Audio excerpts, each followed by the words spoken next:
ED. Assistant director Shekhar Kumar ഒന്നാം പ്രതിയായ കൈക്കൂലി കേസിൽ നിർണായക വിവരങ്ങളാണ് വിജിലൻസ് സംഘത്തിന് ലഭിച്ചിരിക്കുന്നത്.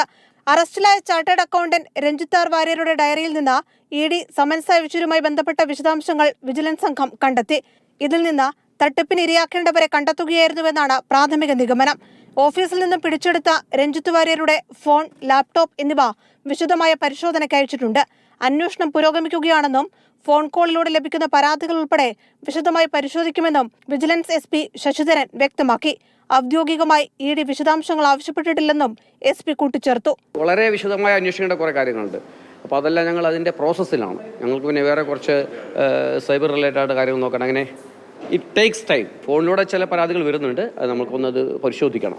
25 ലക്ഷം രൂപ മുതൽ 1 കോടി രൂപ വരെ ഉദ്യോഗസ്ഥർ ആവശ്യപ്പെട്ടെന്നാണ് ഫോൺ കോളുകൾ വഴി പരാതി വിജിലൻസ് സംഘത്തിന് ലഭിച്ചിരിക്കുന്നത്.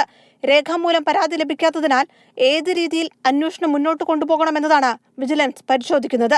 പരാതിക്കാരനായ അനീഷ് ബാബുവിന്റെ വിശദമായ മൊഴി വിജിലൻസ് വീണ്ടും രേഖപ്പെടുത്തും. അതിനിടെ ഇ.ഡി. ഇത് സംബന്ധിച്ച ആഭ്യന്തര അന്വേഷണം ആരംഭിച്ചിട്ടുണ്ട്.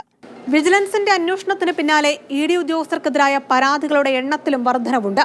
അതുകൊണ്ട് തന്നെ തട്ടിപ്പിന് പിന്നിലെ മാസ്റ്റർ ബ്രെയിൻ തേടുകയാണ് വിജിലൻസ് സംഘം. ഡിജിറ്റൽ പരിശോധനാ ഫലമാകും ഈ കേസിൽ നിർണായകമാവുക. ക്യാമറമാൻ വേണുവിനൊപ്പം റിയ, മാതൃഭൂമി ന്യൂസ്, കൊച്ചി.